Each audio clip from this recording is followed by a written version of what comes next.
আসসালামু আলাইকুম, কি অবস্থা সবার? আশা করি অনেক ভালো আছো। আচ্ছা, পরবর্তী অর্থাৎ তোমার লেকচার 2 এ স্বাগতম। এটা হইতেছে তোমার কেমিস্ট্রির দ্বিতীয় অধ্যায়ের লেকচার 2। প্রথম লেকচার কিন্তু অলরেডি তোমরা করেছো। এখন আসো, যেখান থেকে শেষ করছিলাম আমরা গত ক্লাসে করছিলাম আউফবাউ নীতি। এটা থেকে শেষ করছিলাম, অর্থাৎ ইলেকট্রনগুলো প্রথমে নিম্ন শক্তি স্তরে যাবে, তারপরে উচ্চ শক্তি স্তর।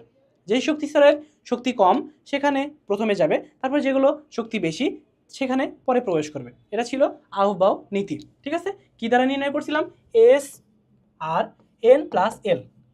এন প্লাস এর মানে প্রধান শক্তি স্তর, এল মানে উপশক্তি স্তর। এই দুইটার যেটা ছোট হবে, এই দুইটা করে যেটা দেখছিলাম যে ছোট হবে সেখানে ইলেকট্রন আগে প্রবেশ করবে। অর্থাৎ কম শক্তি স্তর, যেখানে কম শক্তি স্তর সেখানে ইলেকট্রন আগে যাবে, তারপরে যেখানে বেশি তারপরে ইলেকট্রন সেখানে যাবে, আগে কমে তারপরে বেশিতে। এটা ছিল আউফবাউ নীতি। কেমন? ওকে, এখন আসো দেখবো আমরা পাউলির বর্জন নীতি। পাউলির বর্জন নীতি অনুসারে একটি পরমাণুর যে কোনো দুইটি ইলেকট্রনের 4টি কোয়ান্টাম সংখ্যার মান কখনো সমান হতে পারে না। এখানের জন্য কি লাগবে? 2টা ইলেকট্রন। একটা পরমাণুর 2টা ইলেকট্রন। একটা পরমাণু কয়টা ইলেকট্রন? 2টা ইলেকট্রন। কখনো এই একটা পরমাণুর যে কোনো 2টা ইলেকট্রনের 4টি কোয়ান্টাম সংখ্যার মান কখনো সমান হতে পারে না। এটা হচ্ছে পাউলির কি বর্জন নীতি। আসো দেখি, হিলিয়ামের ক্ষেত্রে যদি একটু খেয়াল করো, হিলিয়াম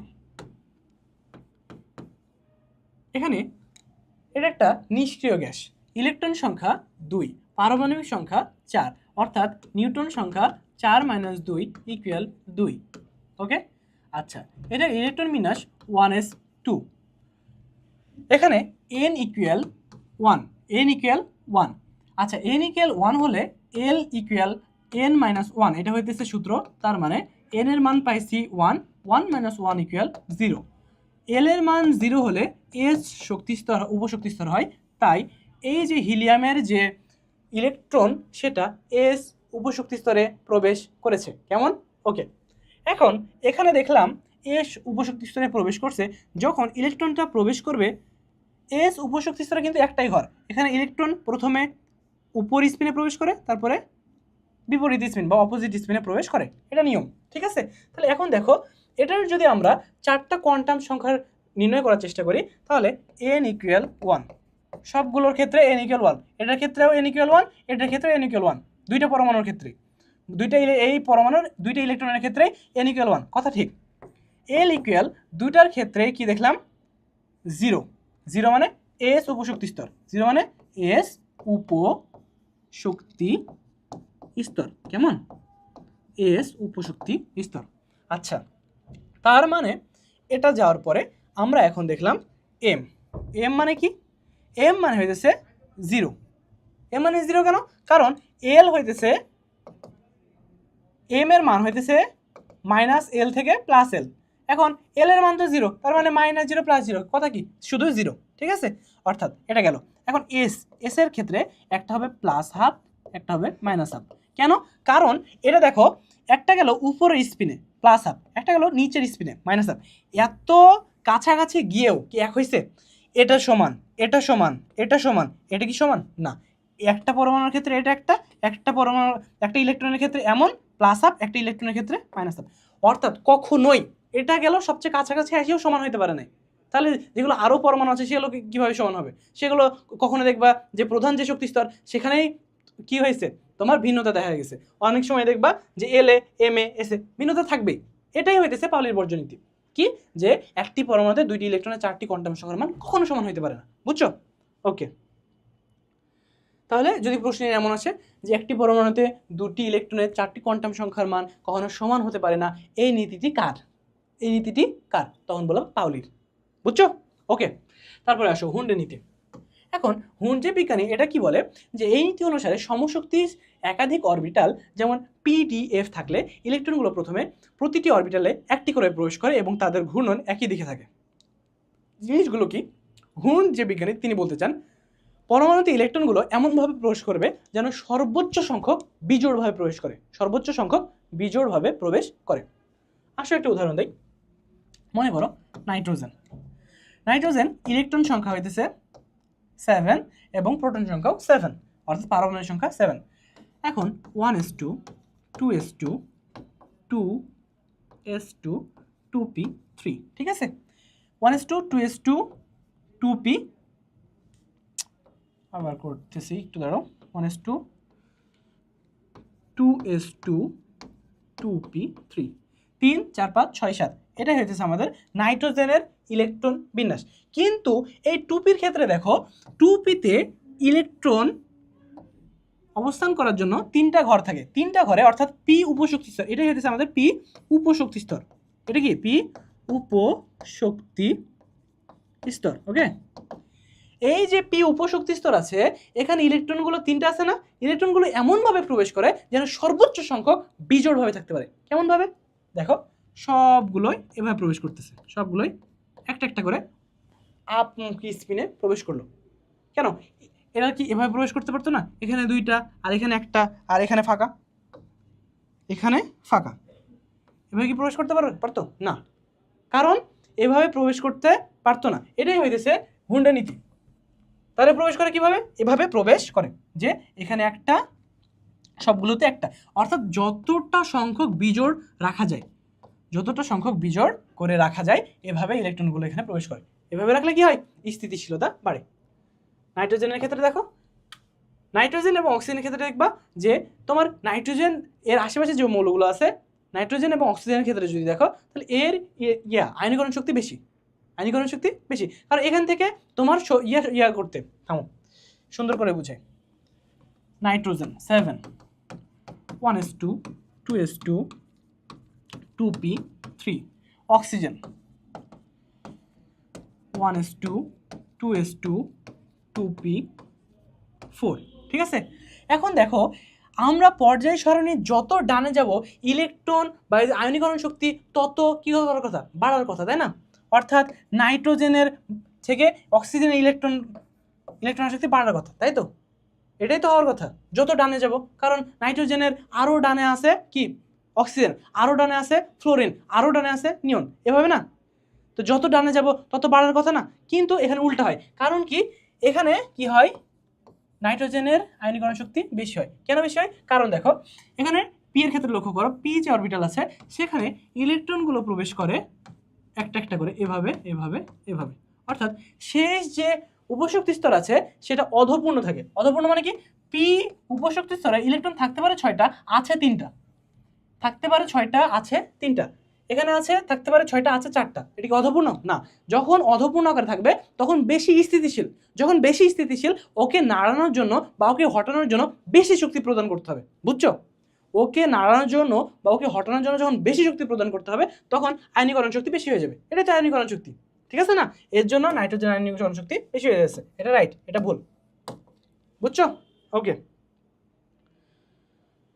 তাহলে এটা দেখলাম। তাহলে এটা হইতেছে আমাদের হুন্ডের নীতি, এটা আমাদের ক্লিয়ার। ওকে, এই জিনিসটা যেটা আছে সেটা খুবই গুরুত্বপূর্ণ, 5 স্টার, এটা মুখস্থ করবা, এটা মুখস্থ করে নিতে হবে। কি?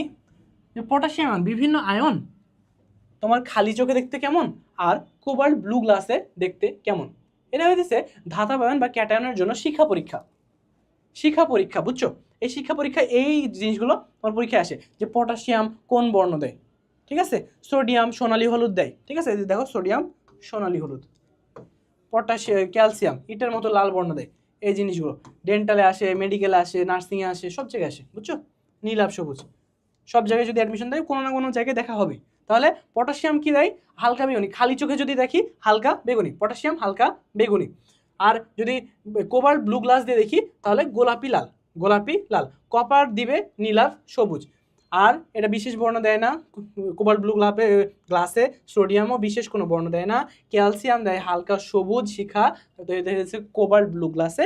আর ক্যালসিয়াম দেয় ইটের মতো লাল, ক্যালসিয়াম দেয় ইটের মতো লাল খালি চোখে। এই জিনিসটা মুখস্থ করে নিবা, ঠিক আছে? এই অধ্যায় এগুলোই ছিল তোমার মেন আলোচনা, কেমন? এখন আমরা দেখব এই অধ্যায় থেকে কি কি প্রশ্ন এসেছে। এই অধ্যায় থেকে কি কি প্রশ্ন এসেছে? এই অধ্যায়ে আরও কয়েকটা টপিক আছে, কিন্তু সেগুলো গুরুত্বপূর্ণ না। এবং আমরা যখন বই দেখাবো, যেগুলো কোনো টপিক যদি গুরুত্বপূর্ণ মিস হয়ে যায় আমরা সেগুলো দেখাই দেবো, কেমন? ওকে, আসো এবার দেখি কোন কোন জিনিসগুলো পরীক্ষায় এসেছে। এগুলোর মাধ্যমে আমরা জানতে পারবো যে কোন টপিক থেকে বেশি বেশি প্রশ্ন আসতেছে। কোন রঙের বিচ্যুতি সবচেয়ে বেশি? এটাই হইতেছে আমাদের ফার্স্ট কোশ্চিন। কোন রঙের বিচ্যুতি সবচেয়ে বেশি? এখানে একটা কথা বলে রাখি যে, আচ্ছা এটা তো দেওয়াই আছে, এটা এখানে আর নতুন একটা পেজ নিয়ে বলি। ধরো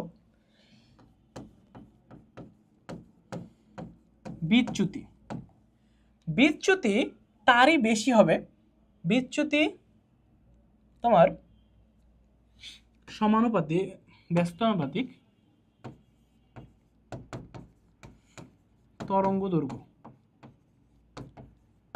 তারপরে ফ্রিকোয়েন্সি ব্যস্তানুপাতিক তরঙ্গ দৈর্ঘ্য। দুইটা জিনিস বলো, দুইটা জিনিস বুঝো, দুইটাই গুরুত্বপূর্ণ। এটা দ্বারা বোঝায় ফ্রিকোয়েন্সি। কি বোঝায়? ফ্রিকোয়েন্সি। প্রশ্ন আসে নিচের কোনটির ফ্রিকোয়েন্সি বেশি, নিচের কোনটির কোন আলোর ফ্রিকোয়েন্সি বেশি, কোন আলোর ফ্রিকোয়েন্সি বেশি, বুঝছো? তখন কি দেখবো, যার তরঙ্গ দৈর্ঘ্য কম তার ফ্রিকোয়েন্সি বেশি, যার তরঙ্গ দৈর্ঘ্য কম তার ফ্রিকোয়েন্সি বেশি। একটা উদাহরণ দেই, মনে করো এক্স রে, মনে করো এক্স রে, তারপরে ইউভি রে, তারপরে আছে আইআর, তারপরে আছে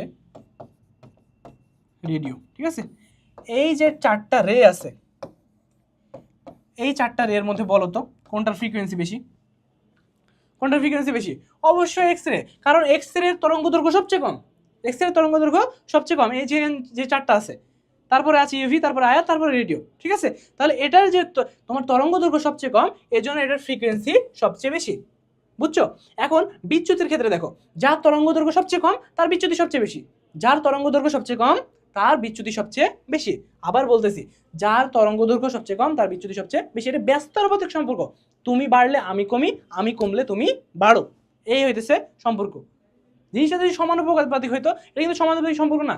সমানুপাতিক সম্পর্ক হইলে কি হইতো, যে তোমার তরঙ্গ দৈর্ঘ্য যত বাড়বে বিচ্যুতি তত বাড়বে। জিনিসটা তো এমন না, জিনিসটা বিপরীত। জিনিসটা কি, তরঙ্গ দৈর্ঘ্য যত বেশি বিচ্যুতি তত কম, তারপরে তরঙ্গ দৈর্ঘ্য যত কম বিচ্যুতি তত বেশি। ওকে, এখন আসো যে নিচে যেটা ছিল ওইটা দ্বারা আমি কি বুঝতেছি। আমরা এটা বোঝার জন্য, নিচের কোন আলোর বলছে না, এটা বোঝার জন্য যেটা বুঝতে হবে দৃশ্যমান আলো। কি বুঝতে হবে? দৃশ্যমান আলো। এখন এই যে দৃশ্যমান আলো আছে না, এই সম্পর্কে আমরা এখন আলোচনা করব। দৃশ্যমান আলোর তরঙ্গ দৈর্ঘ্য হইতেছে 380 থেকে 780 ন্যানোমিটার, 380 থেকে 780 ন্যানোমিটার। আমার সাথে সাথে বলো, দৃশ্যমান আলোর তরঙ্গ দৈর্ঘ্য, আরে ভাই বল না, দৃশ্যমান আলোর তরঙ্গ দৈর্ঘ্য 380 থেকে 780 ন্যানোমিটার, 380 থেকে 780 ন্যানোমিটার, 380 থেকে 780 ন্যানোমিটার। মনে থাকবে, খুবই গুরুত্বপূর্ণ কোশ্চেন, বুঝছো? আচ্ছা, এখন আমরা মনে রাখবো এই যে দৃশ্যমান আলো, দৃশ্যমান আলোর মধ্যে কয়েকটা রং আছে, বেনি, আসহ, কলা। 7টা রং আছে না, বেনি, আসহ, কলা। এটা হচ্ছে নেমোনিক, বা এভাবে আমরা মনে রাখি। আসো আমরা জিনিসগুলো দেখি। বেনি, আ, শো, হো, ক, লা। ঠিক আছে, এটা হচ্ছে নেমোনিক। এখন বে দ্বারা কি বোঝায়? বুঝাই বেগুনি। বে দ্বারা বুঝাই কি বোঝাচ্ছে ভাইয়া? বে দ্বারা আমাদের বোঝাচ্ছে বেগুনি। ঠিক আছে, নি দ্বারা বোঝাই নীল, আ দ্বারা বোঝাই আসমানি, স দ্বারা বোঝাই সবুজ, হ দ্বারা বোঝাই হলুদ, ক দ্বারা বোঝাই কমলা, ল দ্বারা বোঝাই লাল। তাহলে বেনি, আসহ, কলা, বেনি, আসহ, কলা। সাথে সাথে বলো বেনি, আসহ, কলা। আবার বলো বেনি, আসহ, কলা। আরেকবার বেনি, আসহ, কলা। বেনি, বে দ্বারা কি আসছে? বেগুনি, নি দ্বারা নীল, তারপরে আ দ্বারা আসমানি, স দ্বারা সবুজ, হ দ্বারা হলুদ, ক দ্বারা কমলা, ল দ্বারা লাল। ঠিক আছে, এগুলো হইতেছে তোমার তরঙ্গ। এখন কথা হইতেছে এই তরঙ্গ দৈর্ঘ্যগুলো ঠোঁটের আগে রাখতে হবে। কি কি আছে? 380 থেকে শুরু হবে, 380 থেকে 424, 424 থেকে 450, 450 থেকে 500, 500 থেকে 575, 575 থেকে 590, 590 থেকে 647, 647 থেকে 780। ঠিক আছে, এগুলো ঠোঁটের আগে রাখতে হবে। তাহলে আসো দেখি তরঙ্গ দৈর্ঘ্য কেমন। যে 380 থেকে 424, এটা হইতেছে বেগুনি। তারপরে 424 থেকে 450, তারপরে 450 থেকে 500, তারপরে 500 থেকে 575, তারপরে 575 থেকে 590, তারপরে 590 থেকে 647, তারপরে লাস্টেরটা 647 থেকে 780। ঠিক আছে, এগুলো সবগুলো হইতেছে ন্যানোমিটার, সবগুলো কি ন্যানোমিটার। এবং দৃশ্যমান আলো তরঙ্গ দৈর্ঘ্য 380 থেকে 780 ন্যানোমিটার। ওকে, অর্থাৎ যখন একটা বস্তু থেকে এই রেঞ্জের আলো এসে আমার চোখে পড়বে জিনিসটা, তখন আমি দেখবো বেগুনি। যখন এই রেঞ্জের আলো এসে আমার চোখে পড়বে তখন জিনিসটা দেখবো আমি লাল। যখন এই রেঞ্জের আলো এসে আমার চোখে পড়বে তখন জিনিসটা দেখবো আমি সবুজ। বুঝছো? আচ্ছা, একটু পর যখন একটা জিনিস পড়বো, জিনিসটা হইতেছে তোমার জালটাকে শনাক্ত করে না কোন রে ব্যবহার করা হয়। এটা হচ্ছে ইউভি রে, আলট্রাভায়োলেট, অতি বেগুনি। কারণ কি, এই অতি বেগুনি যে রশ্মি আছে সেটা তরঙ্গ দৈর্ঘ্য 230 থেকে তোমার 375 যে ন্যানোমিটার, এই তরঙ্গ দৈর্ঘ্যের ব্যবহার করা হয়। এই তরঙ্গ দৈর্ঘ্যের যে রে সেটা ব্যবহার করা হয় জাল নোট। কি? জাল নোট শনাক্তকরণে। জাল নোট শনাক্তকরণে এটা ব্যবহার করা হয় কারণ এখান থেকে ফসফর কি থাকে, ফসফর। টাকার মাঝে দেখবা ছোট ছোট ছোট ছোট এক সাইডে ইয়া করা থাকে, ওইখানে বিভিন্ন ফসফর জাতীয় পদার্থ থাকে। তো এই ফসফর পদার্থগুলোতে কি হয়, ইউভি রশ্মি দেওয়া হয়।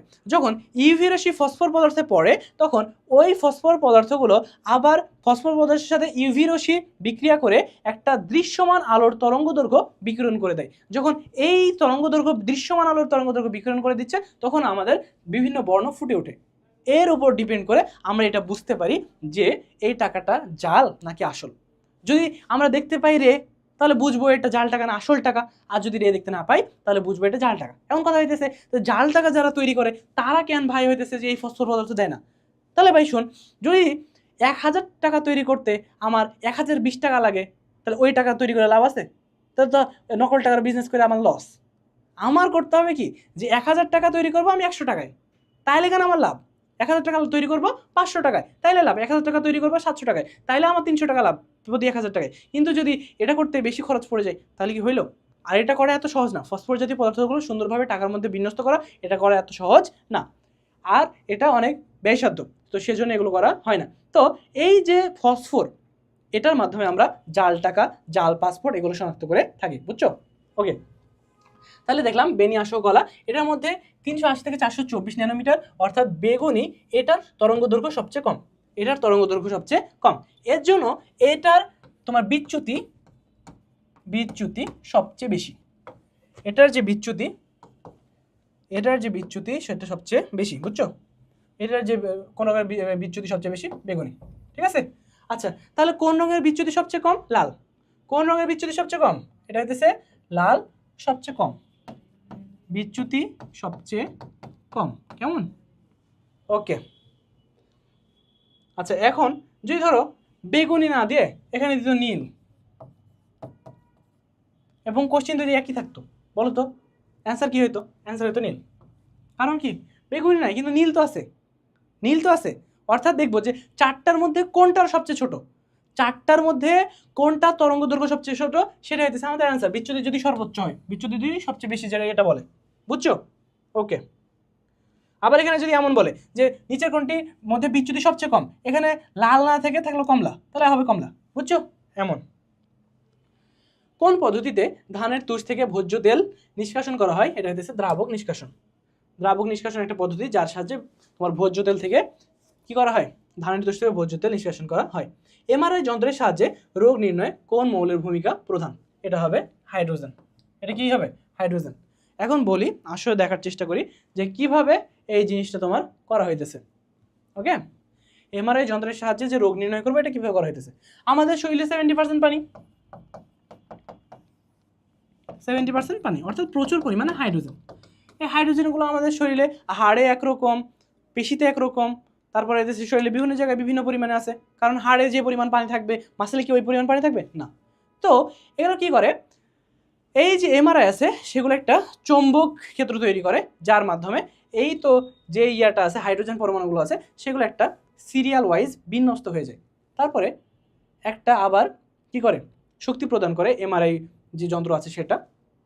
তখন ওই চৌম্বকের মাধ্যমে একটু আগা পিছ হয়। ধরো এখানে ছিলাম, একটু হাইড্রোজেন পরমাণু হিসেবে একটু সামনে সরে গেলাম, না, যে এমআরআই যে মেশিন আছে সেটা কিসের কারণে? শক্তির কারণে। এখন শক্তি যখন ছেড়ে দিল তখন এই হাইড্রোজেন পরমাণু একটু যে সামনে আসছিল, কিস নিয়ে একটু শক্তি নিয়ে সামনে আসছিল, এখন এই শক্তিটা আমি আবার ছেড়ে দিলাম, আবার নিজের জায়গায় ফিরে আসলাম। অর্থাৎ একবার শক্তি গ্রহণ করলাম, সামনে আসলাম হাইড্রোজেন পরমাণু, এবার শক্তি ছেড়ে দিলাম, আবার ফিরে আসলাম আগের জায়গায়, শক্তি ছেড়ে দিলাম, শক্তি ছেড়ে দিলাম। এই যে ছেড়ে দেওয়া শক্তি, এই যে ছেড়ে দেওয়া শক্তি, এটাই গ্রহণ করে তোমার কম্পিউটার। কে গ্রহণ করে? কম্পিউটার। এই কম্পিউটার এটা গ্রহণ করে এখানে ইমেজ তৈরি করে, বুঝছো? এখানে ইমেজ তৈরি করে। আর এই যে প্রসেস, সেটা পুরোটাই হয় এমআরআই যন্ত্রের মাধ্যমে। আর এখানে যে জিনিসটা কাজ করে সেটা হইতেছে এক যোজি পরমাণু বা হাইড্রোজেন, বুঝছো? হাইড্রোজেন এখানে প্রধান ভূমিকা পালন করে। ওকে, হইলো দেখলা সোডিয়াম আয়নে কতগুলো ইলেকট্রন থাকে। এখন সোডিয়াম আয়ন, সোডিয়াম দেখো, সোডিয়াম পরমাণু, এখানে ইলেকট্রন সংখ্যা 11, ভর সংখ্যা 23, অর্থাৎ এখানে যদি নিউটন বলতো তাহলে হয়তো 12, কিন্তু এখানে বলছে আয়ন, তার মানে সোডিয়াম পরমাণু যখন একটা ইলেকট্রন ছেড়ে দিবে তখন সোডিয়ামের 11টা ইলেকট্রন থেকে একটা ইলেকট্রন ছেড়ে দিলে সোডিয়ামের ইলেকট্রন থেকে 10টা, অর্থাৎ এটা হবে গ। বুঝছো কোন ধরনের কোশ্চেনগুলো আসছে দেখতে পাচ্ছ? তো এই ধরনের আছে, তাই কোশ্চেনগুলো আসতেছে এত সহজ সহজ কোশ্চেন, তাহলে তোমার কঠিন কোশ্চেন পড়ে লাভ কি? সবগুলোই দেখবা যে সহজ সহজ কোশ্চেনই আসতেছে। কোনটি শিক্ষা পরীক্ষায় সবুজ বর্ণ দেয়? একটু আগে পড়াইলাম না, পড়াইছি? দেখো ওই যে ইয়েটা ছিল না, ছকটা ছিল না, ওই ছকটা শুধু মুখস্থ করবা তাহলেই হবে। বেরিয়াম, কপার সালফেটের বর্ণ কীরূপ, এগুলো সব মুখস্থ জিনিস। নীল, কপার সালফেটের বইয়ের ভিতরে দেখবা একটা ছক আছে, ওই ছকটা মুখস্থ করলে, আবার যেটা দিছি এটা করলেই যথেষ্ট, ঠিক আছে? আইসোটোপ, আইসোটোপে কোনটে সমান থাকে? গত ক্লাস যারা দেখছো, এটা যদি না পারো তাহলে কিছু বলার নয় আমার, তাহলে কিছু আমার বলার আছে? প্রোটন সংখ্যা সমান, কতবার বলছি ভাইয়া, আইসোটোপে প্রোটন সংখ্যা সমান থাকে। শিক্ষা পরীক্ষা ইটের মতো লাল, ক্যালসিয়াম, ইটের মতো লাল থাকে ক্যালসিয়াম। ওকে, জাল নোট শনাক্তকরণে একটু আগে বলছি ইউভি রশ্মি, জাল নোট শনাক্তকরণে ব্যবহার করা হয় ইউভি রশ্মি। বিএসসি নার্সিং 18-19 সেশন, এই কোশ্চেনগুলো বারবার আসতেছে তোমাদের। একটা অধ্যায়ে কোন কোশ্চেন আসতেছে, তারপরে কোনগুলো আসতে পারে, অধ্যায় শেষে এমসিকিউ সব সলভ করে দিচ্ছি ভাই, ঠিক আছে? শুধু নিজে থেকে একটু ডেডিকেশন দিয়ে পড়ো, আমরা সর্বোচ্চটা দিয়ে চেষ্টা করছি। n=3, l=1 উপশক্তি স্তরে কয়টা ইলেকট্রন থাকতে পারে? এখন n=3, l=1 উপকক্ষে বা উপশক্তি স্তর বলছে, উপশক্তি স্তর বলছে, অর্থাৎ এটা আমার দেখার বিষয়ই না, এটা আমার দেখার বিষয় না, কারণ বলতে উপকক্ষে বা উপশক্তি স্তরে, অর্থাৎ আমার এটাতে লাগবে। আর l=1 মানে পি উপশক্তি স্তর, আর পি উপশক্তি স্তরে ইলেকট্রন থাকতে পারে 6টা, ইলেকট্রন থাকতে পারে 6টা, বুঝছো? এটা এখন এটা দেখাই যখন তুমি 2n² মারতে যাবা তখন তোমার অঙ্কটা ভুল হয়ে যাবে, অ্যান্সার হয়ে যাবে তোমার এটা, তখন অ্যান্সারটা ভুল হয়ে যাবে, বুঝছো? অর্থাৎ খুব মাথা খাটে ঠান্ডা মাথায় অ্যান্সার দিতে হবে। তুমি কিন্তু সব জানো, তুমি কিন্তু সব জানো যে এটা কি হবে, উপকক্ষে। আমার তো বলে নাই প্রধান শক্তি স্তরে, আমার বলছে উপকক্ষে বা উপশক্তি স্তরে, ঠিক আছে? ওকে, তাহলে উপকক্ষে যখন বলবে তখন আমাদের অ্যান্সার কি হবে? 2 × 12 + 1, 2 × 12 + 1। এখন 2, l এর মান কত? 1, 2 × 1 + 1, অর্থাৎ 2 × 2 কে 2 + 1, অর্থাৎ 2 × 3, অর্থাৎ 6, এই 6, এখানে 6, কেমন? ওকে, আশা করি বুঝতে পারছো। ম্যাগনেটিক কোয়ান্টাম সংখ্যা নিচের কোনটি নির্দেশ করে? অরবিটালের কৌণিক অবস্থা নির্ণয় করে, অরবিটালের কৌণিক অবস্থা নির্ণয় করে। কঠিন যৌগকে বিশুদ্ধকরণে কোনটি ব্যবহার করা হয়? কেলাসন। কেলাসন এমন একটা পদ্ধতি যার সাহায্যে তোমার গ্যাসীয় বা, তোমার কি বললাম, গ্যাসীয় বা তরল পদার্থ থেকে কঠিন পদার্থ আলাদা করা হয়, মানে কঠিন পদার্থ আকারে পদার্থগুলোকে আলাদা করা হয়। যেমন ধরো সমুদ্রের পানি, সমুদ্রের পানি থেকে তুমি এখন চাচ্ছ ভাই আমার লবণ দরকার, তাহলে কি করবা? সমুদ্রের পানি নিবা, এখানে সমুদ্রে মনে করো পানি আছে একটা পাত্রের মধ্যে, এখানে এখন কি করবা? মোমবাতি হোক বা কিছু হোক, এটা দিয়ে কি দিবা? তোমার আগুন দিবা, অর্থাৎ এটাকে গরম করবা। গরম করলে এখানে বাষ্প তৈরি হবে, বাষ্প হয়ে পানিগুলো উড়ে যাবে, আর নিচে যেটা পড়ে থাকবে সেটা হইতেছে লবণ।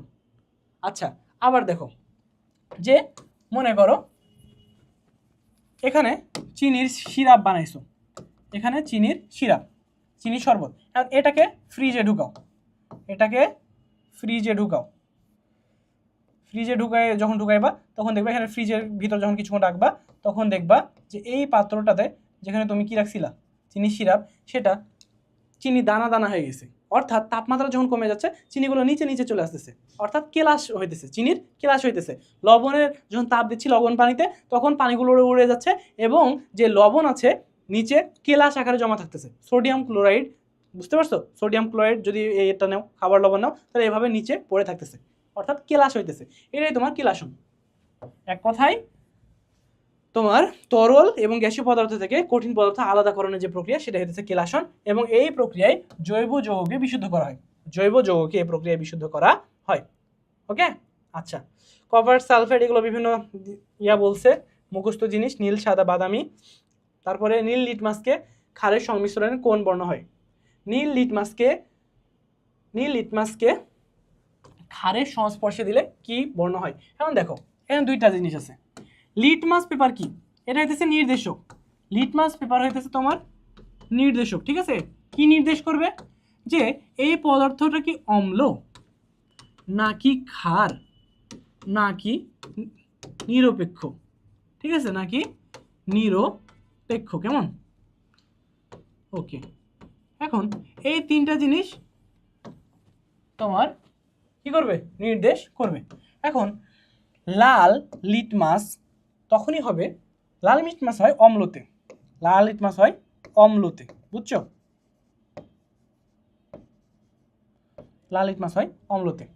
আর নীল লিটমাস হয় তোমার ক্ষারে, নীল লিটমাস হয় ক্ষারে। অর্থাৎ কোনো একটা নীল লিটমাসকে তুমি যদি অ্যাসিড দ্রবণে দ্রবীভূত করো বা অ্যাসিড দ্রবণে চুবাও, তাহলে দেখবা ওটা লাল হয়ে গেছে। কি বললাম? তুমি নীল লিটমাসকে অ্যাসিডে যদি দাও, অ্যাসিড বা অম্লতে যদি দাও, তাহলে দেখবা নীল লিটমাস হয়ে গেছে লাল। নীল লিটমাস কি হয়েছে? লাল। আচ্ছা, এখন লাল লিটমাসকে তো তুমি যদি কিসে দাও, লাল লিটমাসকে যদি ক্ষারে দাও, তাহলে দেখবা নীল হয়ে গেছে। কি হয়ে গেছে? নীল। এখন তো ভাইয়া তো বুঝলাম যে লাল দিলে নীল হবে, নীল দিলে লাল হবে। নীল যদি অ্যাসিডে দেই তাহলে লাল হবে, আর লাল যদি ক্ষারে দেই তাহলে নীল হবে। এখন কথা হচ্ছে নীল যদি আমি ক্ষারে দেই তাহলে কি হবে? নীলই থাকবে, কোনো বর্ণ পরিবর্তন হবে না। লাল যদি অ্যাসিডে দেই ভাইয়া কি হবে? লালই থাকবে, কোনো বর্ণ পরিবর্তন হবে না। এখন এই ক্ষারের যদি মাত্রা কম বেশি হয়, তাহলে লিটমাসেরও তোমার লালের কম বেশি হবে, ঠিক আছে? একটা আছে গাঢ় লাল, একটা আছে হালকা লাল, এভাবে বর্ণের পরিবর্তন করবে, কেমন? এখন আসো, নীল লিটমাসকে ক্ষারের সংমিশ্রণে কোন বর্ণ দেয়? নীল লিটমাসকে ক্ষারের সংমিশ্রণে দিলে নীলই থাকবে। কি হবে? নীলই থাকবে। অর্থাৎ এখানে নীল নাই, অর্থাৎ একটা কোশ্চিনের অ্যান্সার একটা হবে না, এখান থেকে কোনোটাই হবে না, এটা নীলই থাকবে, ঠিক আছে? এটা নীলই থাকবে। এখন কথা হইতেছে, কোশ্চেনটা ছিল এমন, নীল লিটমাসকে ক্ষার না, এখানে কোশ্চেনটা ছিল অ্যাসিড। নীল লিটমাসকে যদি অ্যাসিড বা অম্লতে দাও, নীল লিটমাসকে যদি অ্যাসিড বা অম্লতে দাও, তাহলে হবে লাল, অর্থাৎ ঘ নাম্বারটা, বুঝছো? অর্থাৎ ঘ নাম্বারটা, এখানে শুধু হবে অ্যাসিড। কোশ্চেনটা এটা হইলে সঠিক হবে, অর্থাৎ অ্যান্সার হবে ঘ, লাল, কেমন? বুঝতে পারছো? এই লিটমাস টপিকটা কিন্তু গুরুত্বপূর্ণ, এটা কিন্তু পড়াই দিছি। ওকে, আচ্ছা। ইলেকট্রন আবিষ্কার করে কে? দেখো কতবার বলছি, জে থমসন ইলেকট্রন আবিষ্কার করে। আর প্রোটন আবিষ্কার করে কে? বা নিউক্লিয়াস? রাদারফোর্ড নিউক্লিয়াস আবিষ্কার করে। আর নিউটন আবিষ্কার করে চ্যাডউইক। আচ্ছা, ইউরেনিয়ামের আইসোটোপ কোনটি? ক্লাস 2 প্রথমে বলছি দুইটি গেল। তারপরে ম্যাগনেটিক কোয়ান্টাম সংখ্যা নিচে কোনটি নির্দেশ করে? তোমার অরবিটালের কৌণিক দিক এটা নির্দেশ করে, বুঝছো? তারপরে পরমাণু নিউক্লিয়াসে অবস্থিত প্রোটন এবং নিউট্রন সংখ্যার যোগফলকে নিউক্লিয়ন সংখ্যা বলে। ফার্স্ট লেকচারে বলছি, হ্যাঁ, পরমাণু নিউক্লিয়াসে অবস্থিত প্রোটন সংখ্যা এবং নিউট্রন সংখ্যা, প্রোটন এবং নিউট্রন সংখ্যার যোগফল হইতেছে নিউক্লিয়ন সংখ্যা। আর এই নিউক্লিয়ন সংখ্যাকেই বলে তোমার ভর সংখ্যা। নিউক্লিয়ন সংখ্যা কি? ভর সংখ্যা। ওকে, আচ্ছা, নিউক্লিয়ন সংখ্যা ভর সংখ্যা। ভর সংখ্যা বলতে নিউক্লিয়াসের কোনটি বোঝায়? প্রোটন সংখ্যা আর নিউট্রন সংখ্যা যোগফল। ভর সংখ্যা বলতে প্রোটন সংখ্যা আর নিউট্রন সংখ্যার যোগফল। এই দুটো কোশ্চেন একটু লক্ষ্য করো, এটা আসছে 18-19 সেশনে, আর তোমার এটা আসছে 18-19 সেশনে। এটাও কিন্তু বিএসসি ইন হেলথ আসছে, ওইটা এটা হইতেছে বিএসসি ইন হেলথ। মানে কোশ্চেন দুইটি একই কিন্তু ঘুরে আসছে, কোশ্চেন দুইটা একই কিন্তু ঘুরে আসছে। যেন মনে হয় মেডিকেল অনেক সময় এমন কোশ্চেন আসে না যে দুইটি এক, কিন্তু নার্সিং অনেক সময় আসতে পারে যে ধরো কোনটা এক, মানে দুইটার অ্যান্সার হবে এক বা টপিক এক, কিন্তু ঘুরে আসে, যেন স্টুডেন্টটা মনে করে যে দুই টপিক দিয়ে আসছে। স্টুডেন্টটা অনেক সময় কনফিডেন্সভাবে ভুল থাকে। তো একটা জিনিস শিখতে হবে সুন্দর করে, কনফিডেন্স রাখতে হবে। যদি ভাবি যে এটাই অ্যান্সার হবে তাহলে এটাই, আমার অত তো ভাবার দরকার নেই যে কোশ্চিন কীভাবে করছে। আমার কনফিডেন্স থাকতে হবে কোশ্চিনের উপরে, যে জিনিসটা সঠিক হবে আমাকে সেটাই দেখাইতে হবে। কোশ্চিনগুলো দেখছো একই টপিক একই জিনিস শুধু উল্টায় দিছে। তাহলে আমাদের নিজ বাস্তবতা থেকে এভাবে প্র্যাকটিস করে করে আমাদের শিখতে হবে এবং কনফিডেন্স রাখতে হবে, কেমন? ওকে, তারপরে দেখো পরমাণুর কোন দুটি কণিকা পরস্পরের মান, এটা হচ্ছে ইলেকট্রন এবং প্রোটন, কারণ এটার মান সমান, এটা চার্জের মান সমান, কেমন? যে সব নিউক্লিয়াসের ভর সংখ্যা সমান তাদের কি বলে? নিউক্লিয়াসের ভর সংখ্যা সমান, তার মানে কি আইসোবার। ভর সংখ্যা সমান হলে আইসোবার, কি বললাম? ভর সংখ্যা সমান হলে আইসোবার। ক্রোমাটোগ্রাফি দশা কয়টি? দুইটি। ক্রোমাটোগ্রাফি একটা পদ্ধতি যার সাহায্যে তোমার একটা পদার্থকে নিষ্কাশন করা হয়। ধরো এটা একটা গ্লাস বা টেস্ট টিউব মনে করো, এখানে ধরো কিছু পদার্থ রাখলাম, এবার এখান দিয়ে পানি ঢাললাম বা ওই দ্রাবকটি ঢাললাম, এমন কিছু হবে এই যে পদার্থগুলো আছে সেগুলোর সাথে লেগে থাকবে, কিছু আছে নিচে চলে যাবে, বুঝতে পারছো? অর্থাৎ ছাঁকনির মতো দুইটা, একটা থাকে স্থির মাধ্যম, একটা থাকে চলমান মাধ্যম। দুইটা মাধ্যম দ্বারা এখানে ক্রোমাটোগ্রাফিতে দশা থাকে দুইটা, একটা চলমান দশা, একটা থাকে স্থির দশা।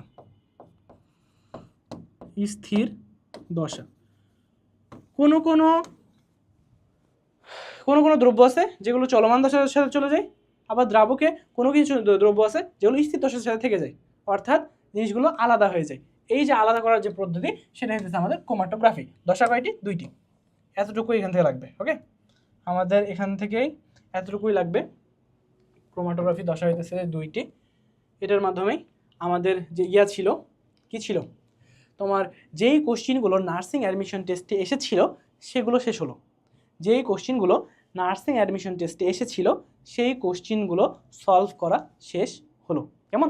এখন আমরা দেখব যে আমরা 2 নম্বর অধ্যায়ের বইয়ের যে এমসিকিউগুলো আছে এখন আমরা সেগুলো সলভ করব, কেমন? এখন আমরা বইয়ের যে এমসিকিউগুলো আছে 2 নম্বর অধ্যায়ে সেগুলো সলভ করব। চলো আমরা সলভ করা শুরু করি। দেখতেছি যে কি হয়, কত দূর করতে পারি। আসো, প্রথম যে কোশ্চিন সেটা হচ্ছে রাদারফোর্ডের আলফা কণা বিচ্ছুরণ পরীক্ষায় কোন পদার্থের প্রলেপযুক্ত পর্দা ব্যবহার করা হয়? বলছি না জিঙ্ক সালফাইড পর্দা। কি বলছিলাম ভাইয়া? জিঙ্ক সালফাইড পর্দা দেওয়া হয়, যার সাহায্যে আমরা কি দেখতে পাই? উজ্জ্বল বর্ণ দেখতে পাই এবং আমরা সিদ্ধান্ত নিতে পারি যে পরমাণুর বেশিরভাগ জায়গায় ফাঁকা, কারণ যেই আলফা কণাগুলো ছিল সেগুলো সবগুলো ভেদ করে চলে যাচ্ছিল, কিন্তু কিছু কিছু ছিল যেগুলো ব্যাক আসছিল, ঠিক আছে? আচ্ছা, 3p অরবিটালের বেলায় n ও l এর মান কোনটি হবে? 3p, তার মানে এই যে 3 দ্বারা বুঝতেছি n এর মান হবে 3, n এর মান কত হবে? 3। এখন n এর মান যদি 3 হয় l এর মান হবে 3 - 1 অর্থাৎ 2। l এর মান হবে 3 - 1 হইতেছে 2, অর্থাৎ l এর মান যে 2 হইতে হবে এমন না, হতে পারে 0, হতে পারে 1, হতে পারে 2, যে কোনো একটা। এখন দেখো এটা n এর মান l, ঠিক আছে, কিন্তু কথা হইতেছে আমাদের তো বলে দিছে যে 3p, তোমার p এর মান 0, 1, 2 হইতে পারে, কিন্তু আমার বলে দেয়নি 3p অরবিটালের বেলায় n ও l এর মান কত হবে। এর জন্য l এর মান হইতেছে 1। l এর মান 1 কেন? কারণ l এর মান যখন 1 তখনই কেবল p অরবিটাল বা p উপশক্তি স্তরে আসে। l এর মান যদি 0 হইতো তখন s উপশক্তি স্তরে চলে আসতো। n এর মান 1 বলেই p হইতেছে, n এর মান যখন 2 হবে তখন d হবে, বুঝতেছো? d উপশক্তি স্তর হবে, সেজন্যই এখানে অ্যান্সার হবে এটা, কারণ n যে উপশক্তি স্তর, n যে প্রধান শক্তি স্তর সেটা আমরা এখান থেকে বুঝতে পারছি 3, আর p এর জন্য এটা হবে 1, বুঝতে পারছো? ওকে, আশা করি এটা বুঝতে পারছো। আচ্ছা, তারপরে একটি মৌলের পরমাণুর বহিস্তরের 2টি অরবিটালের ইলেকট্রন বিন্যাস হলো 3d10 4s1। এখন পর্যায় সারণীর কোথায় অবস্থিত? বলছি না, এখানে একটা জিনিস বলছিলাম যে শেষ যে উপশক্তি স্তর আছে বা সেই যে প্রধান শক্তি স্তর আছে সেটাই হচ্ছে আমাদের পর্যায় সংখ্যা। ইলেকট্রন বিন্যাস করে আমরা ইলেকট্রন বিন্যাস প্রথমে করব, ইলেকট্রন বিন্যাস করার পরে যদি দেখি যে শেষ যে শক্তি স্তর আছে, প্রধান শক্তি স্তর, সেটাই হইতেছে আমাদের পর্যায় সংখ্যা অর্থাৎ চতুর্থ পর্যায়। আর তোমার এই গ্রুপ নির্ণয় করব কিভাবে? গ্রুপ নির্ণয় করব যদি এস অরবিটালে ইলেকট্রন প্রবেশ করে তাহলে এস অরবিটালে জয়টা ইলেকট্রন থাকবে ওইটাই হইতেছে তার গ্রুপ নাম্বার। যদি পি অরবিটালে ইলেকট্রন প্রবেশ করে তাহলে এস প্লাস পি দুইটা অরবিটালের ইলেকট্রন সংখ্যা যোগ করে সাথে 10 যোগ করব, সেটাই হইতেছে পি এর ইলেকট্রন বা পি এর গ্রুপ নাম্বার, পি ব্লক মৌলের গ্রুপ নাম্বার। যদি ডি অরবিটালে থাকে তাহলে এস আর পি, যদি ডি উপশক্তি স্তরে শেষে প্রবেশ করে তাহলে এস আর ডি বা ডি বা এস এই দুইটা যোগ করব। ঠিক আছে, এখন যোগ করো 10, ডিতে আছে কয়টা? 10টা, এসে আছে একটা। এগুলো মুছে দিলে দেখো, আচ্ছা ইয়ে হইতেছে না। আচ্ছা এখানে কোশ্চেনটা ছিল 3D 10 4s1, এখন দেখো এখানে আছে 10টা, এখানে আছে 11টা, অর্থাৎ তোমার গ্রুপ হবে 11। গ্রুপ হবে কত? 11। অ্যান্সার হবে এটা। ঠিক আছে, ওকে। এখন বিদ্যুৎ চৌম্বকীয় বিকিরণের সর্বাধিক তরঙ্গদৈর্ঘ্যের পরিসর কোনটি? পরিসর হইতেছে টেলিভিশন তরঙ্গদৈর্ঘ্য। কেমন? ওকে, এগুলো মুছে দেই। পরের যে কোশ্চেন আছে সেটাতে দেখতেছি যে নিচের 4টি কোয়ান্টাম সংখ্যার মানের কোন সেটটি একটি ডি ইলেকট্রনের জন্য সঠিক? এটা হবে এটা। কারণ কি? কারণ 4 নাম্বার প্রধান শক্তি স্তর, 4 নাম্বার, সেজন্য 4। 2 কেন? কারণ ডি অরবিটালে ইলেকট্রন, ডি অরবিটালে বা ডি উপশক্তি স্তরে ইলেকট্রন প্রবেশ করেছে, সেজন্য এল ইকুয়াল হবে 2। কারণ এল ইকুয়াল 2 হলেই কেবল ডি উপশক্তি স্তর হবে। বুঝছো? আমার বলছে না যে ডি উপশক্তি স্তরে ইলেকট্রন প্রবেশ করতে হবে, সেজন্য হবে এল ইকুয়াল 2। এখন এম ইকুয়াল 1 আর এস ইকুয়াল -2। আমার এল পর্যন্ত খেয়াল করলেই হয়ে যাচ্ছে, বুঝতে পারছো? এটা কেন ভুল? কারণ দেখো এটা ঠিক আছে 4 নম্বর শক্তি স্তর, কিন্তু এটা কি ঠিক আছে না? এফ হয়ে যাবে যদি 3 হয়। এটা তো এল এর মান, এল ইকুয়াল যদি 3 হয় তাহলে কিন্তু এফ হয়ে যাচ্ছে।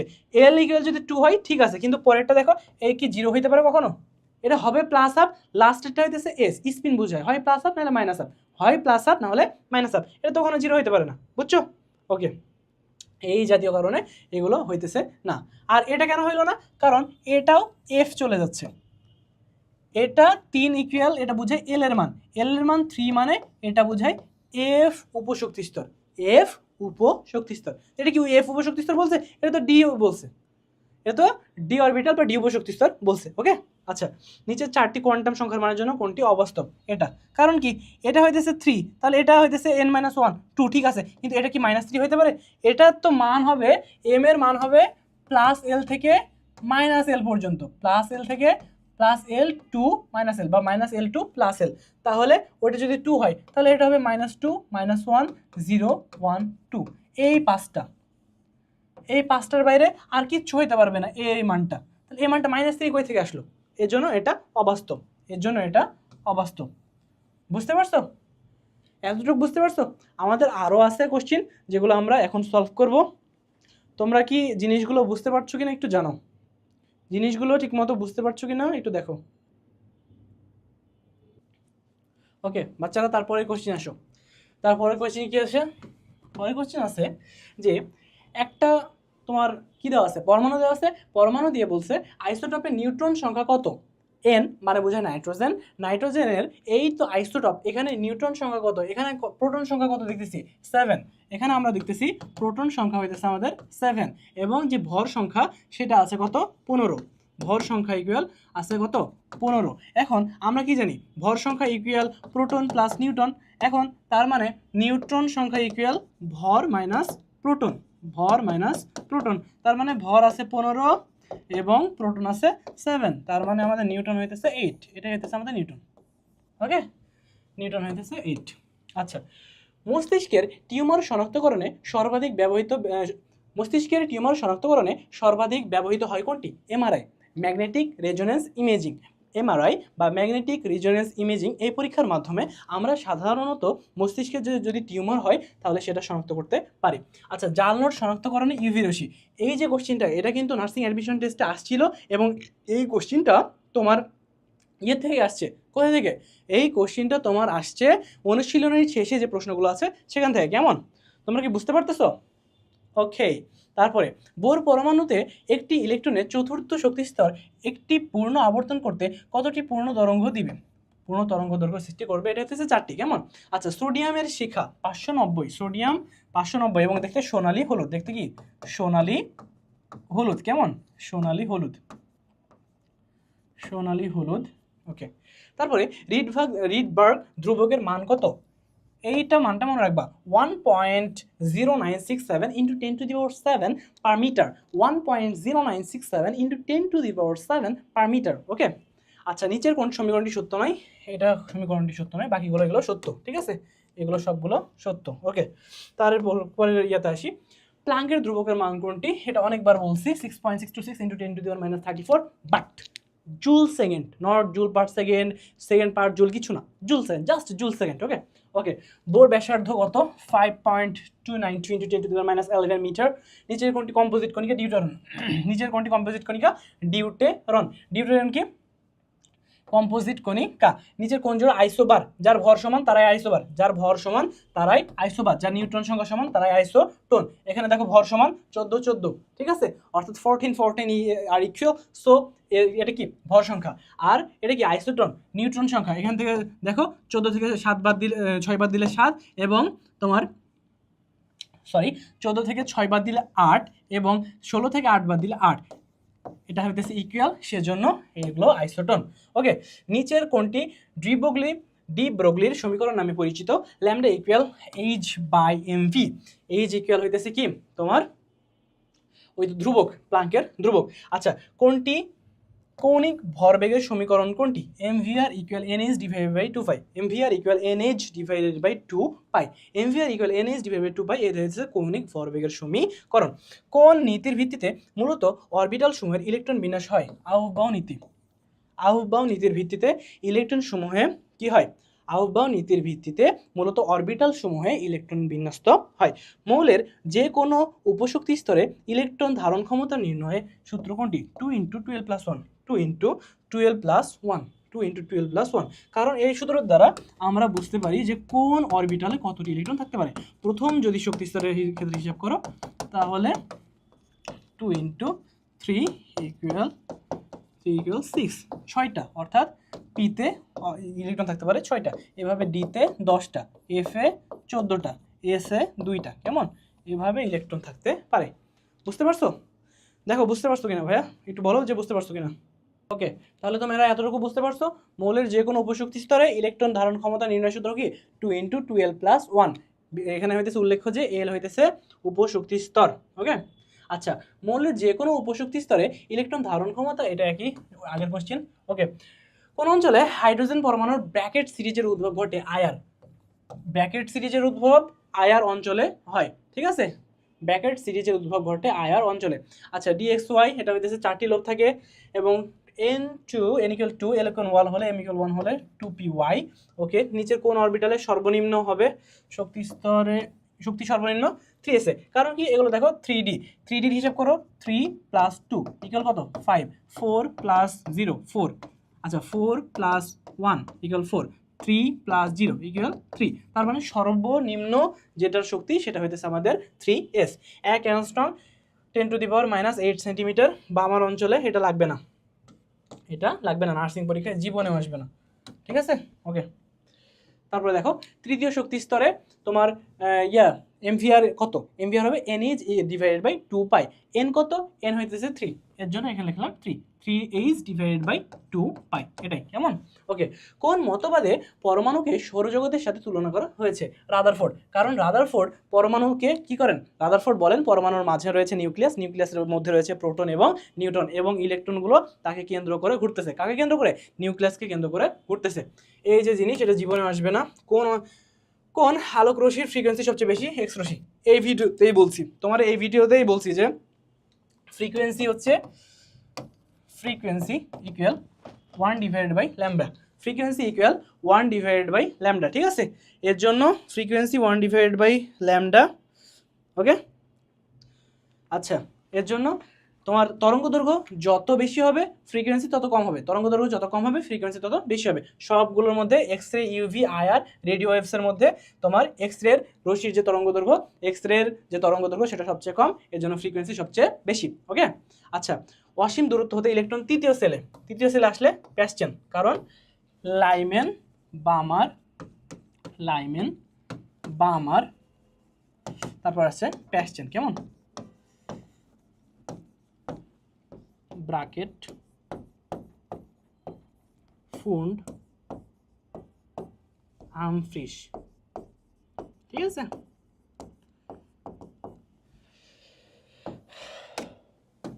Lyman Balmer Paschen Brackett Pfund Humphreys. Okay, Lyman Balmer Paschen Brackett Pfund Humphreys, এটা হইতেছে 1 নাম্বার, এটা 2, এটা 3, এটা 4, এটা 5, এটা 6। এখানে এই যে তোমার ইয়েগুলো আছে সেলে, এইগুলো হইতেছে ইউভি বা আলট্রা ভায়োলেট, এটা হইতেছে দৃশ্যমান স্তর।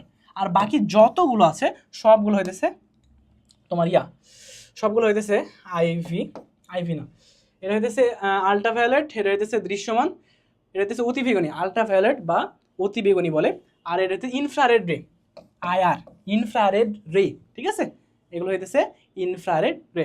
আর এগুলো ছিল, প্রথমটা হইতেছে ইউভি, এটা লাইমেন সিরিজের ক্ষেত্রে ইউভি, বামার সিরিজের ক্ষেত্রে দৃশ্যমান, ঠিক আছে। অর্থাৎ বামার সিরিজে যদি কোনো ইলেকট্রন আসে তাহলে আমার দৃশ্যমান যে তরঙ্গ দৈর্ঘ্য 380 থেকে 780 যেই তরঙ্গ দৈর্ঘ্য, সেই তরঙ্গ দৈর্ঘ্যের তোমার শক্তি বিকিরণ করবে, বুঝছো। আচ্ছা, এটা গেল ইলেকট্রন বিন্যাসের ক্ষেত্রে নিয়মের ক্ষেত্রে ব্যতিক্রম কোনটি? ক্রোমিয়াম। কারণ কি ক্রোমিয়ামের ইলেকট্রন বিন্যাসটা একটু দেখো, ক্রোমিয়াম 24, এটা হইতেছে 1s2 2s2 2p6 3s2 3p6 3d, এটা লিখতেছি পরে 4s2, তার মানে 20, আর এখানে হইতেছে 24। এটা হওয়ার কথা ছিল 3d4, তোমার 3d4 এবং 4s2, 3d4 এবং 4s2 হওয়ার কথা ছিল, কিন্তু এটা হয় না। না হয় কি হয়, এই যে 4 নাম্বার যে শক্তি, প্রধান শক্তি স্তর এবং এস যে অরবিটাল আছে, সেখান থেকে ডি যে আছে অরবিটালটা আছে, সেখানে কিছু ইলেকট্রন, একটি ইলেকট্রন চলে যায়। কারণ কি? কারণ ডি উপশক্তি স্তরে ইলেকট্রন থাকতে পারে 10টা, এবং এখানে ইলেকট্রন এখন থাকবে কয়টা? 5টা। কারণ কি, যখন কোনো শক্তি স্তরে সবচেয়ে পূর্ণ থাকে, অর্থাৎ কোনো শক্তি স্তর যখন পূর্ণ থাকে অথবা অধপূর্ণ থাকে, এই দুই অবস্থায় সেটা সবচেয়ে বেশি স্থিতিশীল। আবার বলতেছি, কোনো শক্তি স্তর যখন পূর্ণ থাকে অথবা অধপূর্ণ থাকে, এই দুই অবস্থায় সেই শক্তি স্তর সবচেয়ে বেশি স্থিতিশীল, বুঝতে পারছো? সেজন্য কি হয়, এই যে 4s2, এই শক্তি স্তর থেকে ইলেকট্রন একটা 4d এখানে চলে আসে, এবং এটা হয় 3d5 এবং 4s1, বুঝছো? এটা ব্যতিক্রম, সেজন্য বলা হয় ক্রোমিয়ামের এই জিনিসটা ব্যতিক্রম। ওকে, আচ্ছা, ম্যাগনেসিয়াম 3+ 23টি ইলেকট্রন থাকলে এম এর ক্ষেত্রে পারমাণবিক ভর কত? এটা একটা ধরো রূপক নাম, এম দিয়ে বুঝাইছে একটা রূপক নাম। এটা যদি 23টা ইলেকট্রন থাকে তাহলে 3টে ইলেকট্রন কি করছে? ছেড়ে দিছে। তার মানে 3টে ইলেকট্রন ছেড়ে দিছে, মানে প্রথম অবস্থায় কয়টা ছিল? 23 + 3, 26টা ইলেকট্রন ছিল। 26 মানে ফেরাস, এই জিনিসটা। ওকে, এখানে তোমার 26 পারমাণবিক সংখ্যা চাইছে, এটাও দিতে পারে, বা বলতো মৌল সংখ্যা, মৌলটি কোনটি, তখন তুমি লিখতে ফেরাস। ওকে, আচ্ছা, ক্রোমিয়াম পরমাণুতে কয়টি অযুগ্ম ইলেকট্রন থাকে? 6টি। কিভাবে 6টি? দেখো, ক্রোমিয়াম পরমাণুতে লাস্ট শক্তি স্তর, এখানে দেখো 4টা আর 5টা, এখানে একটা, 6টা না, এর জন্য বলা হচ্ছে যে 6টা অযুগ্ম ইলেকট্রন থাকে। ওকে, নিচের কোনটিতে ডি অরবিটাল আছে? স্ক্যান্ডিয়ামে ডি অরবিটাল আছে, কিন্তু স্ক্যান্ডিয়াম যখন 3+ হয় তখন আর থাকে না। ওকে, আচ্ছা, কোনটি বিকিরিত শক্তির তরঙ্গ দৈর্ঘ্য? এটা জীবনেও আসবে না। কোন অরবিটালে ইলেকট্রন ঘনত্ব সর্বাধিক? 1s2, কারণ এটা প্রথম শক্তি স্তর, এটা প্রথম শক্তি স্তর হওয়ার কারণে এখানে ইলেকট্রন ঘনত্ব সর্বাধিক। এই কোশ্চেন জীবনে আসবে না। তারপর আসো, মানে সংখ্যা যেগুলো মুখস্থ করতে হইতেছে জোর করে, শুধু 2টা জিনিস বাদে। একটা হইতেছে যে কি 6.626 × 10⁻34 জুল সেকেন্ড, এটা, এবং 1.0টা একটা মান বললাম না, ওই জিনিসটা বাদ দিয়ে এখানে কোনো সংখ্যা মুখস্থ করবা না। ওকে, আচ্ছা, এই জিনিসগুলো তো সব মান, এটা তো সংখ্যা মুখস্থ না, এটা তোমার হইতেছে যে জ্ঞানের উপর ডিপেন্ড করতেছে। এই যে 3D, ডি মানে কত? 3, ডি মানে কত? ডি মানে হইতেছে তোমার 3D অরবিটালের জন্য এম এর মান নিচের কোনটি হবে? এটা হবে না, এটা ভুল আছে, বা এটা হবে না, কারণ ডি এর জন্য হইতেছে 2। দেখো, এল এর মান যখন 0 তখন হইতেছে এস, 1 হইলে পি, ডি হইলে 2 হইলে ডি, তাই তো? তাহলে এই জিনিসটা আমরা দেখতেছি 2 হইলে ডি, তাহলে এটা হইতেছে যে ডি এর জন্য এটা হবে -2 থেকে +2 থেকে, -2 থেকে +2 পর্যন্ত, -2 -1 0 1 2, এই জিনিসটা। ওকে, এই জিনিসটা হইতেছে এটা 3D অরবিটালের জন্য এম এর মান নিচের কোনটি, এটা হবে এটা। ওকে, আচ্ছা তারপরে পরমাণুর কোন দুটি কণিকা সংখ্যা পরস্পর সমান? ইলেকট্রন এবং প্রোটন। একটা পরমাণুতে ইলেকট্রন এবং প্রোটন সংখ্যা সমান, একটি পরমাণুতে ইলেকট্রন এবং প্রোটন সংখ্যা সমান এবং বিপরীত চার্জ বিশিষ্ট, এর জন্য পরমাণুটাকে স্থিতিশীল অবস্থায় রাখে। উচ্চ শক্তির অরবিটাল নিচের কোনটি? 4f। ওকে, পি অরবিটালের আকৃতি ডাম্বেল আকৃতি, পি ডাম্বেল আকৃতি। নিচে পারমাণবিক সংখ্যাযুক্ত মৌলের কোনটি পি ব্লকভুক্ত? 33 বা আর্সেনিক যে মৌলটা আছে, আর্সেনিক মৌলটা আছে না, দেখো 33 নাম্বার মৌল কোনটা? Hydrogen, helium, lithium, beryllium, boron, carbon, nitrogen, oxygen, fluorine, neon, sodium, magnesium, aluminium, silicon, phosphorus, sulphur, chlorine, argon, potassium, calcium, scandium, titanium, vanadium, chromium, manganese, iron, nickel, copper, zinc, gallium, germanium, arsenic. Gallium, germanium, arsenic. Gallium 31, তারপরে gallium, germanium 32, arsenic 33। তো এই যে 33 সেটা দেখো P block মৌল, ঠিক আছে। ওকে, নিচের কোন মৌলের ইলেকট্রন বিন্যাস হুন্ডের নীতি প্রযোজ্য নয়? ক্রোমিয়াম, কারণ ক্রোমিয়ামে দেখো ইলেকট্রনটা ব্যতিক্রমভাবে ঘটছে, ঠিক আছে। আচ্ছা, তরঙ্গ সংখ্যা নিচের কোন রশ্মির ক্ষেত্রে বেশি হবে? এক্স রে রশ্মি। তরঙ্গ সংখ্যা কোন রশ্মির ক্ষেত্রে বেশি হবে? এক্স রশ্মি। কারণ কি?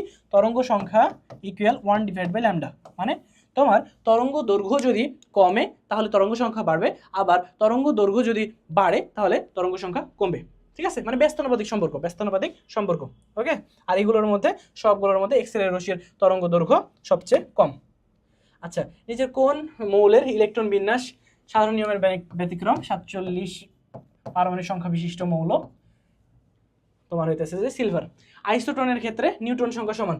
দেখো এই দুইটার 31 - 15 আর 32 - 16, মানে 16 16। এই দুইটা ব্যতিক্রম। কেমন? মানে ব্যতিক্রম বলতে এটা আইসোটোন। আচ্ছা, নিচের কোন আয়নটি অধিক স্থিতিশীল হবে? কপার 2+, অধিক স্থিতিশীল। নিচের কোনটির ক্ষেত্রে বোর তত্ত্ব প্রযোজ্য নয়? Hydrogen plus. হাইড্রোজেন প্লাস করলে একটা ইলেকট্রনও থাকে না, কিন্তু একটা ইলেকট্রন তো থাকতে হবে। দেখো হাইড্রোজেন একটা ইলেকট্রন আছে, হিলিয়াম প্লাস একটা ইলেকট্রন আছে, কারণ হিলিয়ামে দুইটা ইলেকট্রন ছিল, একটা ইলেকট্রন ত্যাগ করছে প্লাস আকারে, তার মানে একটা ইলেকট্রন আছে। লিথিয়াম 2+, লিথিয়ামে ছিল 3টা ইলেকট্রন, একটা ইলেকট্রন দুইটা ইলেকট্রন ত্যাগ করার পরে আছে একটা ইলেকট্রন। অর্থাৎ তোমার বোর তত্ত্বের ক্ষেত্রে এক ইলেকট্রন বিশিষ্ট মৌলের ক্ষেত্রে এটা প্রযোজ্য। আবার বলছি, বোর তত্ত্বের ক্ষেত্রে এক ইলেকট্রন বিশিষ্ট মৌলের ক্ষেত্রে এটা প্রযোজ্য, সেজন্য হবে না কোনটি? হাইড্রোজেন প্লাস, কারণ হাইড্রোজেন প্লাসে একটা ইলেকট্রন নাই। ওকে, তৃতীয় কক্ষপথ হলে 3² হবে 9, 1/9, এটা ঠিক আছে। হাইড্রোজেন পারমাণবিক বর্ণালীর দৃশ্যমান সিরিজ কোনটি? বামার সিরিজ। একটু আগে লিখছিলাম না, লাইম্যান সিরিজ, তারপরে বামার সিরিজ। লাইম্যান সিরিজ হইতেছে ইউভি বা আল্ট্রাভায়োলেট বা অতিবেগুনি, আর তোমার বামার সিরিজ হইতেছে দৃশ্যমান, ঠিক আছে। ওকে, সহকারী কোয়ান্টাম সংখ্যা এটা হলে এটা। ওকে, আচ্ছা, কোন অরবিটালটি সম্ভব? 3D সম্ভব, কিন্তু 3f সম্ভব না, 2D সম্ভব না, এবং 1p সম্ভব না। আর প্রথম শক্তি স্তরে MVR ইকুয়াল NH, n এর মান 1, এর জন্য গুণ করলেও কিছু যায় আসে না, না করলেও কিছু যায় আসে না। দ্বিতীয় কক্ষপথ একটি ইলেকট্রনের জন্য, দ্বিতীয় কক্ষপথ না, তার মানে 2 নম্বর কক্ষপথে 2 আর নিচে ছিল 2। আবার লিখতেছি সংখ্যাটা, দেখো MVR ইকুয়াল NH/2π। এখানে দেখো MVR 2 নম্বর কক্ষপথের জন্য n এর মান 2, H/2π।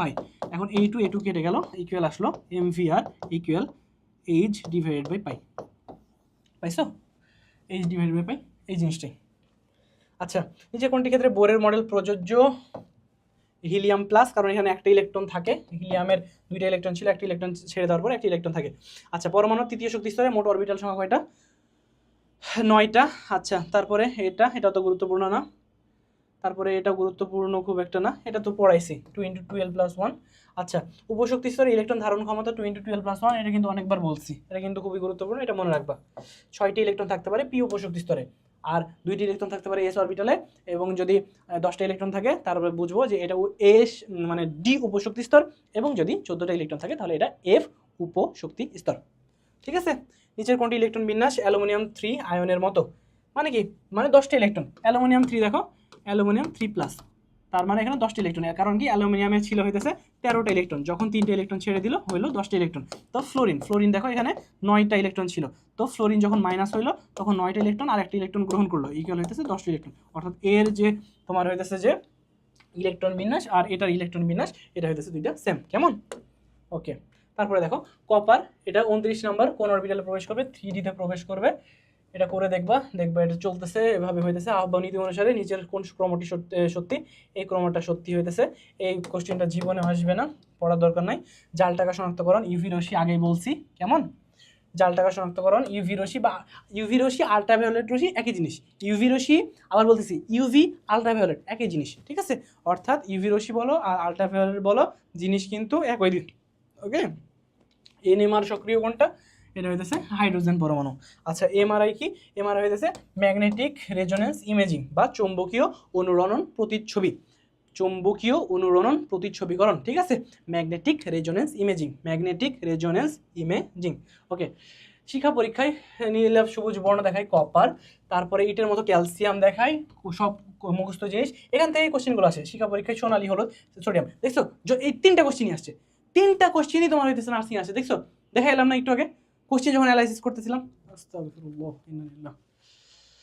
বিদ্যুৎ চলে গেছে, তো এই হচ্ছে অবস্থা তোমাদের। ওকে ভাইয়া আসো, আবার বিদ্যুৎ চলে আসছে, তো আমরা ছিলাম যেখানে, এগুলো কি বুঝতে পারছো?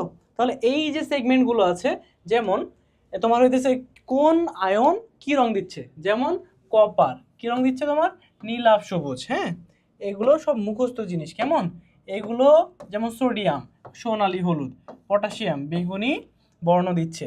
তো এই জিনিসগুলো মুখস্থ করতে হবে, এগুলো মুখস্থ করা ছাড়া কোনো উপায় নেই। যে ছকটা দিলাম এটা মুখস্থ করবা, এখান থেকে নার্সিং অ্যাডমিশন টেস্টে আসবে, এখান থেকে অন্যান্য ভার্সিটির যে তোমার হইতেছে কোশ্চেন হয় সেখানে আসবে। তো যেখানে পরীক্ষা দাও এটা খুবই গুরুত্বপূর্ণ। ওকে, ব্লু গ্লাসে গোলাপি, এটা পড়াইছি, এগুলো পড়াইছি। আচ্ছা তারপরে স্লাইডে আসো, দেখি কি আছে। অ্যামোনিয়াম অক্সালেট দ্রবণ দ্বারা কোন ক্যাটায়নের নিশ্চিতকরণ করা হয়? ক্যালসিয়াম, বুঝছো? আচ্ছা কপার 2+ আয়নের দ্রবণ অধিক অ্যামোনিয়াম হাইড্রোক্সাইড দ্রবণ যোগ করলে কি বর্ণ হয়? গাঢ় নীল বর্ণ। জিঙ্ক আয়ন নিশ্চিতকরণের বিকারকের নাম কি? পটাশিয়াম ফেরোসায়ানেট। এবং সোডিয়াম আয়ন শনাক্তকরণের জন্য এটা ব্যবহার করা হয়, এবং এটা খুবই গুরুত্বপূর্ণ। এটা অ্যামোনিয়াম আয়ন শনাক্তকরণে কোনটি? নেসলার দ্রবণ। আর নেসলার দ্রবণ কোনটি? পটাশিয়াম টেট্রাহাইড্রো মার্কিউরেট সাথে পটাশিয়াম হাইড্রোক্সাইড। বুঝতে পারছো? এই হচ্ছে অবস্থা। তাহলে আজকের ক্লাসে আমরা এগুলো সবগুলোই দেখছি। অর্থাৎ প্রথমে আমরা কি করছি? প্রথমে আজকের ক্লাসে এসে আমরা তোমারে কি বেসিক, বেসিক মানে এ অধ্যায় থেকে যেগুলো গুরুত্বপূর্ণ, এ অধ্যায়ে কিন্তু অনেক জিনিস ছিল, ঠিক আছে, অনেক জিনিস ছিল না, যেই জিনিসগুলো গুরুত্বপূর্ণ সেগুলো তুলে আনছি, সেগুলো তোমাদেরকে ডেলিভারি করছি। তারপরে তোমার হইতেছে যে বিএসসি বা তোমার হইতেছে যে নার্সিং, এনএইচজি দ্বারা বোঝাচ্ছি নার্সিং, নার্সিংয়ে যে এমসিকিউগুলো আসছে বিগত বছরে, নার্সিংয়ে যে এমসিকিউগুলো বিগত বছরে আসছে সেগুলো দেখাইছি। 3 নাম্বার দেখাইছি এমসিকিউ, কিন্তু কোথা থেকে? বুক থেকে, ঠিক আছে, হাজারি স্যারের যে বই আছে সেই বই থেকে তোমাদের এমসিকিউগুলো দেখাইছি। এখন 4 নাম্বারে তোমাদের, এখন তোমাদের পরবর্তীতে যখন এই ক্লাসগুলো শেষ হয়ে যাবে একদিন ইনশাআল্লাহ তোমাদের বুক অর্থাৎ কেমিস্ট্রি বইটা এটা রিভিউ করে দিব, কেমন, যে কোন জিনিসটা পড়তে হবে কোন জিনিসটা পড়তে হবে না, এই জিনিসগুলো। তো এইগুলো পড়তে থাকো, আশা করি নার্সিং অ্যাডমিশন টেস্টে অনেক ভালো রেজাল্ট করবা, বুঝছো? তবে কেমিস্ট্রির সবগুলো বিষয় তোমার পড়ার দরকার নেই, যেগুলো পড়াইতেছে এগুলো পড়ো, এখান থেকে আসবে ইনশাআল্লাহ। বিশ্বাস হইতেছে না? বিশ্বাস না হলে তো কোশ্চেন ব্যাংক দেখো। তো যেই কোশ্চেন আমার লাগবে না, যেই টপিক অনেক হার্ড আমার অ্যাডমিশনে আসে না, ওই টপিক পড়ে আমি কি করব? তুমি আমারে বুঝাও, ওই টপিক পড়ে আমার লাভ কি? ওই টপিক পড়ে তো আমার লাভ নাই। আমার কি করতে হবে? অ্যাডমিশনে চান্স পাইতে হবে, একটা ভালো প্রতিষ্ঠানে চান্স পাইতে হবে, এর জন্য যেগুলো আসবে সেগুলো পড়তে হবে। অন্য জিনিস পড়া মাথা নষ্ট কইরা আমার লাভ নাই। ওকে, তাহলে এই পর্যন্তই ছিল আজকের ক্লাস। আচ্ছা আজকের ক্লাস নিয়ে আচ্ছা একটু ছোট্ট করে একটা রিভিউ করি। আইসোটপ, আইসোটপ আচ্ছা লিখবো না, শুধু মুখে বলবো যে আইসোটপের ক্ষেত্রে প্রোটন সংখ্যা সমান, ঠিক আছে, কিন্তু ভর সংখ্যা অসমান। আইসোটোন নিউটন সংখ্যা সমান, আইসোবার ভর সংখ্যা সমান। আচ্ছা তারপরে দেখছিলাম ইলেকট্রন প্রোটন নিউটন চার্জ, ইলেকট্রনের চার্জ -1.6 × 10⁻⁻19 কুলম, প্রোটনের চার্জ +1.6 × 10⁻⁻19 কুলম, এটা প্লাস এটা মাইনাস, এর জন্য ব্যালেন্স করে রাখে পরমাণুকে, এবং নিউটনের কোনো চার্জ নাই। এবং পরমাণুর যে ভর সেটা হইতেছে মূলত প্রোটন আর নিউটনের ভর। পরমাণুর মাঝখানে থাকে নিউক্লিয়াস, এবং নিউক্লিয়াস হইতেছে ধনাত্মক চার্জ বিশিষ্ট, কারণ মাঝে থাকে প্রোটন, এবং ইলেকট্রন চারপাশে ঘুরে কেন্দ্র করে। ওকে, আর এই যে প্রথমে কে দেন তোমার রাদারফোর্ড, রাদারফোর্ড কি আবিষ্কার করে? সৌর মডেল হিসেবে এটা ব্যাখ্যা করেন, ঠিক আছে। তবে এর কিছু সীমাবদ্ধতা ছিল। কি সীমাবদ্ধতা? কারণ গ্রহগুলোর কোনো চার্জ নাই, কিন্তু ইলেকট্রনের তো চার্জ আছে, এটা একটা সীমাবদ্ধতা। কিন্তু তিনি কিন্তু অনেক জিনিস আবিষ্কার করছেন যেটা বর্তমানে অনেক কাজে লাগছে। পরবর্তীতে যে বিজ্ঞানীগুলো এগুলো নিয়ে কাজ করছে তাদের কিন্তু অনেক হেল্প হয়েছে, তাই না? তারপরে বোর, বোর আসার মাধ্যমে শক্তিস্তর, প্রধান শক্তিস্তর সম্পর্কে ধারণা দেন। আচ্ছা তারপরে আস্তে আস্তে ক্রমবিকাশ হয়, আস্তে আস্তে তোমার হইতেছে বিভিন্ন পরমাণু আবিষ্কৃত হতে থাকে, এবং এক পর্যায়ে যে বিভিন্ন বিজ্ঞানীগণ ডোবেরায়না, তারপরে নিউল্যান্ড, তারপরে হচ্ছে মেন্ডেলিভ, তারপরে বোর, এই যে আবিষ্কৃত মৌলগুলোকে নিয়ে পর্যায় সারণীতে সাজান। আচ্ছা, তাহলে গত ক্লাসের কথা মনে আছে যে বিজ্ঞানী যে মেন্ডেলিভ ছিলেন তিনি কয়টা মৌল নিয়ে সাজিয়েছিলেন পর্যায় সারণী? তিনি হইতেছে 63টি মৌল নিয়ে পর্যায় সারণী সাজিয়েছিলেন। সেখানে ছিল 12টি পর্যায়, 8টি গ্রুপ। তারপরে এখনকার বর্তমান যে পর্যায় সারণী সেটাতেই কত? সেটা হইতেছে তোমার 7টা পর্যায় এবং 18টি গ্রুপে বিন্যস্ত করেন যে বিজ্ঞানী, সেটা হইতেছে বিজ্ঞানী বোর। ওকে, এটাই হইতেছে বা বিজ্ঞানী বোরই হইতেছে আধুনিক পর্যায় সারণীর জনক। তো এই ছিল কথাবার্তা, ক্লাস করতে থাকো। নেক্সট দিন ইনশাল্লাহ নতুন একটা অধ্যায় নিয়ে দেখা হবে। তো সেই পর্যন্ত সবাই সুস্থ থাকো, ভালো থাকো, আমার জন্য দোয়া করো। দেখা হবে ইনশাল্লাহ। ওকে, আসসালামু আলাইকুম, টাটা।